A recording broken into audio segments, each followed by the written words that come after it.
അതെ, പുകയിൽ മുങ്ങിയ കൊച്ചിയിൽ നിന്നാണ് തുടങ്ങേണ്ടി വരുന്നത്. ഇന്നത്തെ പ്രധാനപ്പെട്ട പത്രങ്ങളിലൂടെ കടന്നു പോകുമ്പോഴും ഏറ്റവും പ്രധാനപ്പെട്ട വാർത്തകളിൽ ഒന്നായി കൈകാര്യം ചെയ്യുന്നത് ഈ പുകയിൽ മുങ്ങിയ കൊച്ചിയാണ്. ബ്രഹ്മപുരം മാലിന്യ പ്ലാന്റിലെ തീയണയ്ക്കാനുള്ള ശ്രമം ഇന്ന് 5-ാം ദിവസവും തുടരുന്നു. തീയണയ്ക്കാൻ കഴിയുമെന്നുള്ള പ്രതീക്ഷ, പക്ഷേ അപ്പോഴും ഈ പുക സമീപ പ്രദേശങ്ങളിൽ 20 കിലോമീറ്ററും കടന്ന് പുക ഇങ്ങനെ വ്യാപിക്കുന്നു എന്നുള്ള വാർത്തയാണ് വരുന്നത്. അരൂര് കഴിഞ്ഞു ഈ പുകയുടെ വ്യാപനം എന്നുള്ളതാണ്. ഇതിന്റെ ആഘാതം എത്രയാണെന്ന് ഇപ്പോഴും തിട്ടപ്പെടുത്തിയിട്ടില്ല. പലതരത്തിലുള്ള ശ്വാസകോശ സംബന്ധമായ അസുഖങ്ങളടക്കം അത്തരത്തിലുള്ള അസുഖങ്ങളുള്ളവരെയൊക്കെ വളരെയധികം ബാധിക്കുന്ന ഒന്നാണ് ഈ പുക. പ്രത്യേകിച്ച് ഈ പ്ലാസ്റ്റിക് മാലിന്യമൊക്കെ കത്തിയുള്ള പുക അത് പലർക്കും ശാരീരിക അസ്വാസ്ഥ്യമടക്കം ഉണ്ടാക്കുന്നു എന്നുള്ള ആശങ്കാജനകമായ വാർത്ത തന്നെയാണ് ഇന്നത്തെ പത്രങ്ങളുടെ 1-ാം പേജ് ഏറ്റവും പ്രധാനപ്പെട്ട വാർത്തയായി മിക്ക പത്രങ്ങളും 1-ാം പേജിൽ കൈകാര്യം ചെയ്തിരിക്കുന്നത്. അതിൽ പ്രധാനപ്പെട്ട പത്രങ്ങൾ എഡിറ്റോറിയലിലും ഈ വാർത്ത തന്നെ കൈകാര്യം ചെയ്യുന്നു. ശ്വാസം മുട്ടുന്ന കൊച്ചി എന്ന് മനോരമ പറയുന്നു. ശാസ്ത്രീയ നടപടികളിലൂടെ ശാശ്വത പരിഹാരം ഉണ്ടായേ തീരൂ എന്ന് മനോരമ ഓർമ്മിപ്പിക്കുന്നു. മാതൃഭൂമിയും ആ വിഷയം തന്നെയാണ് എഡിറ്റോറിയലായി 1-ാം പേജിൽ ചിത്രമടക്കം ഈ 2 പത്രങ്ങളും ഈ വാർത്ത കൈകാര്യം ചെയ്യുമ്പോൾ മാതൃഭൂമിയിലെ എഡിറ്റോറിയലിന്റെ തലക്കെട്ട് മാലിന്യ മലകൾ കത്തുമ്പോഴെന്നാണ്. ഇതിപ്പോൾ ബ്രഹ്മപുരം മാലിന്യ പ്ലാന്റിന്റെ മാത്രം പ്രശ്നമല്ല. കഴിഞ്ഞ ദിവസം കോഴിക്കോടും ഇത്തരത്തിൽ മാലിന്യ പ്ലാന്റിന് തീപിടിക്കുന്ന ഒരു സംഭവം ഉണ്ടായി. അത്തരത്തിൽ കേരളമെമ്പാടും ഇത്തരത്തിലുള്ള ഈ മാലിന്യ സംസ്കരണവുമായി ബന്ധപ്പെട്ട പ്രശ്നം, ഖരമാലിന്യ സംസ്കരണവുമായി ബന്ധപ്പെട്ട പ്രശ്നം നിലനിൽക്കുന്നു.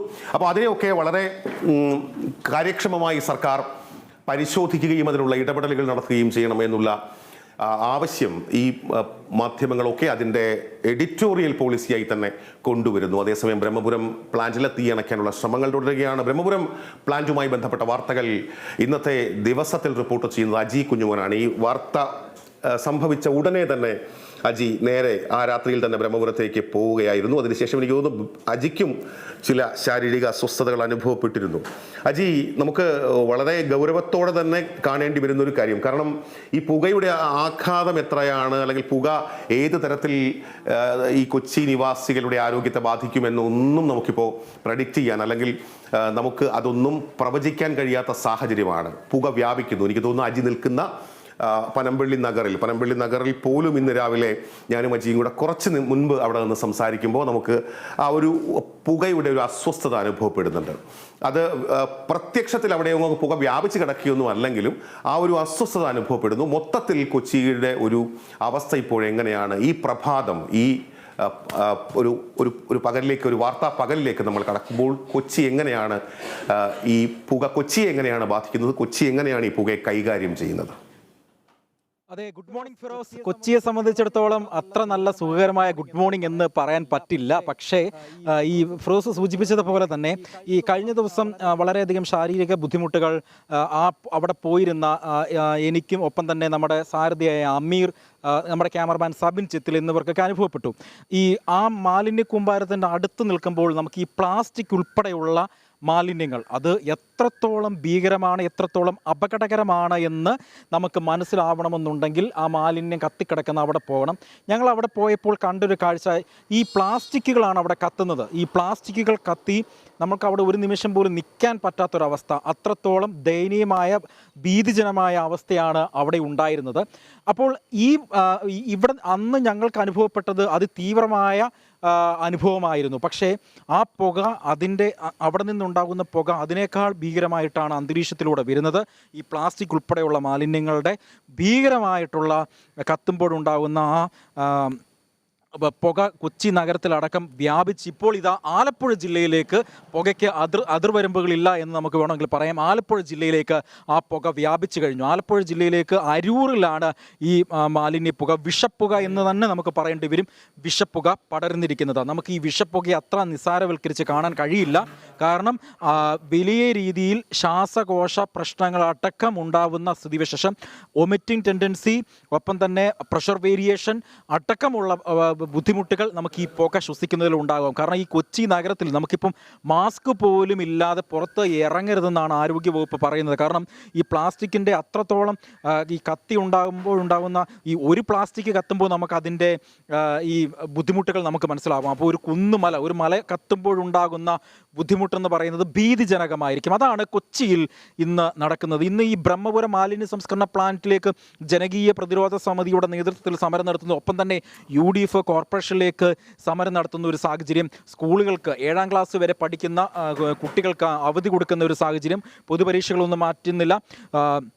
അത്തരത്തിലുള്ള വാർത്തകളാണ് ഈ ബ്രഹ്മപുരം മാലിന്യ സംസ്കരണ പ്ലാന്റുമായി വന്നിരിക്കുന്നത്. മറ്റൊന്ന്, ഇന്ന് CPM സംസ്ഥാന സെക്രട്ടറി MV ഗോവിന്ദൻ മാസ്റ്റർ നയിക്കുന്ന ജനകീയ പ്രതിരോധ ജാഥ ഇന്ന് ജില്ലയിലേക്ക് പ്രവേശിക്കുകയാണ്. ഉച്ചയ്ക്ക് 2:30 കൂടെ അങ്കമാലിയിലേക്ക് പ്രവേശിക്കുന്നു. വൈകുന്നേരം പറവൂരിലും ഒപ്പം തന്നെ പശ്ചിമ കൊച്ചികളിലൊക്കെ യാത്ര നടത്തി മറൈൻ ഡ്രൈവിൽ വരെ പൊതുയോഗമൊക്കെ CPM സംസ്ഥാന സെക്രട്ടറി നയിക്കുന്ന ഈ ജനകീയ പ്രതിരോധ അജി, നമുക്ക് ആ വാർത്തകളിലേക്ക് വരാം. നമ്മളിപ്പോൾ കൃത്യമായിട്ടും ഈ ബ്രഹ്മപുരത്തെ ആ പുക ഇപ്പോഴും അണയ്ക്കാനുള്ള ശ്രമം തുടരുന്ന വാർത്ത തന്നെയാണ്. നമ്മൾ ആ വാർത്തയിലൂടെയാണ് കടന്നു പോകുന്നത്. നമ്മൾ കാണിച്ചുകൊണ്ടിരിക്കുന്ന ദൃശ്യങ്ങളും ആ മാലിന്യ പ്ലാന്റ്, അതിന് തീപിടിച്ച് അതിന് കത്തുന്ന ദൃശ്യങ്ങളൊക്കെ തന്നെയാണ്. അജി, മറ്റൊരു കാര്യം ഉള്ളത്, ഇപ്പോൾ ഈ നമ്മൾ പ്രഭാത സവാരിക്കൊക്കെ പോകുന്നവരെ സംബന്ധിച്ച് അവർക്ക് ഈ രാവിലെ ഈ പുക കാണാൻ കഴിയില്ല. 5 മണിക്കോ ആ സമയത്തൊന്നും ഈ പുകയൊന്നും അത്ര വിസിബിൾ ആയിരിക്കില്ല, കാണാൻ കഴിയില്ല.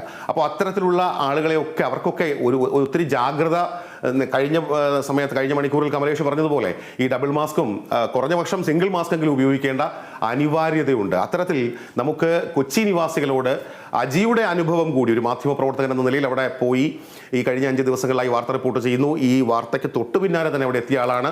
കഴിഞ്ഞ ദിവസം, ഇന്നലെ എനിക്ക് തോന്നുന്നു അജിക്ക് ഇതുമായി ബന്ധപ്പെട്ട ചില ശാരീരിക അസ്വസ്ഥതകൾ ഉണ്ടായിരുന്നു. ഒന്ന് കുറച്ച് നമുക്കൊരു അവയർനെസ് എന്ന നിലയിൽ കൊച്ചി നിവാസികളോട് എന്താണ് പറയാനുള്ളത് ഈ പ്രഭാതത്തിൽ? തീർച്ചയായും ഫിറോസ്, കൊച്ചി നിവാസികളോട് പറയാനുള്ളത്, പ്രത്യേകിച്ച് നമ്മുടെ ഓഫീസിൽ അടക്കം ഇരിക്കുന്ന ആളുകളോട്, കൊച്ചി പ്രവർത്തിക്കുകയാണ്, നമ്മുടെ സെൻട്രൽ ഹെഡ് ക്വാർട്ടേഴ്സ് കൊച്ചിയിലാണ്, ഈ സെൻട്രൽ സ്റ്റുഡിയോയിൽ ഇരിക്കുന്ന ആളുകളോട് പോലും പറയാനുള്ളത്, കൃത്യമായി മാസ്ക് വെക്കുക, പുറത്ത് ഇറങ്ങി നടക്കുമ്പോൾ കൃത്യമായി മാസ്ക് ധരിക്കണം. കാരണം ഈ അന്തരീക്ഷത്തിലൂടെ പകരുന്ന പുക നമുക്ക് ഒരിക്കലും കാണാൻ കഴിയത്തില്ല. ഈ രാവിലെ കോടമഞ്ഞ് പോലെയാണ് നമ്മുടെ പുക നമുക്ക് കാണാൻ പറ്റുന്നതെങ്കിൽ ഇപ്പോൾ ഈ വെളിച്ചം വന്നു, നമുക്കതൊന്നും കാണാൻ പറ്റാത്ത സാഹചര്യം. ഈ സാഹചര്യത്തിൽ കൃത്യമായി മാസ്ക് വെക്കുക. ഈ പുക ശ്വസിച്ച് കഴിഞ്ഞ് ആ ഘട്ടങ്ങളിൽ നമുക്ക് യാതൊരു വിധത്തിലുള്ള ശാരീരിക ബുദ്ധിമുട്ടുകൾ നമുക്ക് അനുഭവപ്പെടുത്തില്ല. നമുക്ക് ശാരീരിക ബുദ്ധിമുട്ടുകൾ അനുഭവപ്പെടുന്നത് മണിക്കൂറുകൾക്ക് ശേഷമായിരിക്കും. വൈകുന്നേരത്തോടുകൂടെ പൂർണ്ണമായും നമുക്ക് ആദ്യം ഉണ്ടാകുന്നത് ഒമിറ്റിംഗ് ടെൻഡൻസി, ശ്രദ്ധിക്കാനുള്ള ടെൻഡൻസി ഉണ്ടാവും, തലകറക്കം വരും, നമുക്ക് ആഹാരം പോലും കഴിക്കാൻ പറ്റാതെ ശരീരം പൂർണ്ണമായും തളർന്നു പോകുന്ന, ദേഹാസ്വാസ്ഥ്യം വരുന്ന ഒരു അനുഭവത്തിലൂടെയായിരിക്കും നമ്മൾ വരുന്നത്. കാരണം ഈ പ്ലാസ്റ്റിക് മാലിന്യമാണ് കത്തിക്കുന്നത്. ഞാൻ നേരത്തെ സൂചിപ്പിച്ചു, ഒരു പ്ലാസ്റ്റിക് കവറ് കത്തിയാൽ നമുക്കുണ്ടാകുന്ന ബുദ്ധിമുട്ട് അതിന് 4 ഇരട്ടിയാണ് ഒരു മലയോളം വരുന്ന പ്ലാസ്റ്റിക് കത്തിച്ചാലുള്ള ബുദ്ധിമുട്ട്. അത്രത്തോളം വലുതാണ്. അതുകൊണ്ട് കൃത്യമായി മാസ്ക് ധരിച്ച് വേണം നമുക്ക് പോകേണ്ടത്. കൃത്യമായി മാസ്ക് ധരിക്കുക. ഈ മാസ്ക് പണ്ട് കോവിഡിനെ പേടിച്ചാണ് മാസ്ക് ധരിക്കുന്നതെങ്കിൽ ഇപ്പോൾ കൊച്ചി വരുന്നവരോട് പറയാനുള്ളത്, നിങ്ങൾ പുകയെ പേടിച്ച് നിങ്ങൾ മാസ്ക് ധരിക്കണം എന്നുള്ള ഒരു വസ്തുത തന്നെയാണ് ഇപ്പോൾ പറയാനുള്ളത്. അത്രത്തോളം ഭീതിജനകമാണ്. ഇപ്പോൾ നമ്മൾ എടുത്തു പറയേണ്ട ഒരു കാര്യമുണ്ട്. അഹോരാത്രം കിടന്ന് കഷ്ടപ്പെടുന്ന അഗ്നിശമന സേന, പോലീസ്, അതേപോലെ തന്നെ ഈ നാവികസേന അടക്കമുള്ള ഉദ്യോഗസ്ഥർ, അവിടെ ഉണ്ടായിരുന്ന കുറേ പേർക്ക്, എനിക്ക് രാവിലെ അവിടെ ചെന്നാൽ മാത്രമേ അറിയത്തുള്ളൂ, അഗ്നിശമന സേന ഉദ്യോഗസ്ഥർ അബോധാവസ്ഥയിലാവുന്ന ഒരു സാഹചര്യമൊക്കെ ഉണ്ട്. അത് കൃത്യമായിട്ട് എത്ര പേരുണ്ട് എന്ന് എനിക്ക് ഇതുവരെയും കണക്കെടുക്കാൻ പറ്റിയില്ല. കാരണം അവർ കഴിഞ്ഞ രാപ്പകലില്ലാതെ അവിടെ കിടന്ന് കഷ്ടപ്പെടുകയാണ്, ഈ തീ അണയ്ക്കാനുള്ള ശ്രമങ്ങളൊക്കെ നടത്തുകയാണ്. അപ്പോൾ അത് അവിടെ ചെന്നാൽ മാത്രമേ അറിയൂ. കാരണം രാവിലെ 24 മണിക്കൂറും കഷ്ടപ്പെടുന്നതിൻ്റെ ഫലമായിട്ടാണ് ഈ തീ ഇത്രയെങ്കിലും നിയന്ത്രണ വിധേയമാക്കാൻ കഴിയുന്നത്.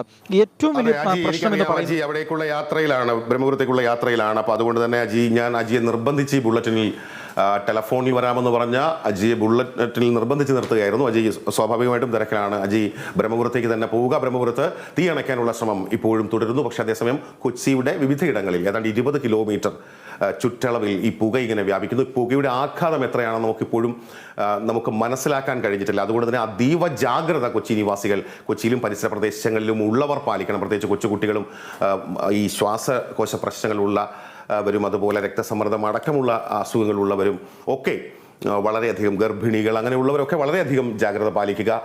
ഒരു സിംഗിൾ മാസ്ക് അല്ലെങ്കിൽ സ്വാഭാവികമായും ഡബിൾ മാസ്ക് ധരിക്കുന്നതാണ് ഉചിതം എന്നൊക്കെ ആരോഗ്യവകുപ്പ് ഇതിനകം അറിയിച്ചിട്ടുണ്ട്. അപ്പോൾ ആ നിലയ്ക്കുള്ള ഒരു ജാഗ്രത പാലിക്കണമെന്ന് കേരള വിഷൻ ന്യൂസ് 24/7 പ്രിയപ്പെട്ട പ്രേക്ഷക സുഹൃത്തുക്കളോട് അഭ്യർത്ഥിക്കുകയാണ്. കൊച്ചിയിലും പരിസര പ്രദേശങ്ങളിലുമുള്ള പ്രേക്ഷക സുഹൃത്തുക്കളോട്.